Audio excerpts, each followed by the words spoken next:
គោយន្តកន្ត្រៃបុកប៉ះរថយន្តមួយគ្រឿងនិងបន្តបុកម៉ូតូ Pass Up ចោតចោលបណ្ដាលឲ្យធ្លាក់ចូលប្រឡាយក្រឡាប់ផ្ងាជើងគោយន្តកន្ត្រៃមួយគ្រឿងបុកប៉ះជាមួយរថយន្ត EZZ និងបន្តទៅបុកម៉ូតូ Pass Up កង់ 3 India បណ្ដាលឲ្យធ្លាក់ចូលប្រឡាយក្រឡាប់ផ្ងាជើងបង្កការភ័យផ្អើលនៅវេលាម៉ោង 10:00 នាទីថ្ងៃទី 8 ខែឧសភា ឆ្នាំ 2025 នៅត្រង់ចំណុចទល់មុខផ្សារទួលតាដុកស្ថិតក្នុងភូមិពោះពីលខែឃុំអូតាគីស្រុកថ្មគោលខេត្តបាត់ដំបង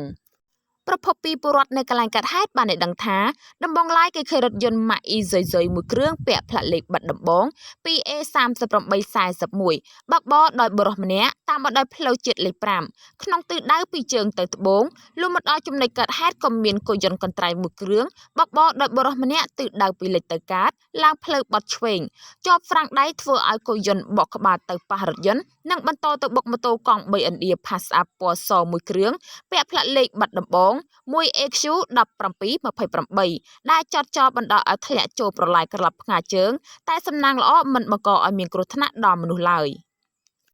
ក្រោយពេលកើតហេតុនគរបាលជំនាញស្រុកថ្មគោលបានចុះមកធ្វើកំណត់ហេតុដោយភាគីខាងគោយន្តកន្ត្រៃផ្ដាល់សំណងទៅឲ្យម្ចាស់រថយន្តចំនួន 35,000 រៀលនិងទទួលរ៉ាប់រងជួសជុលម៉ូតូកង់ 3 India Pass Up ឲ្យស្អាតជូនម្ចាស់វិញផងដែរ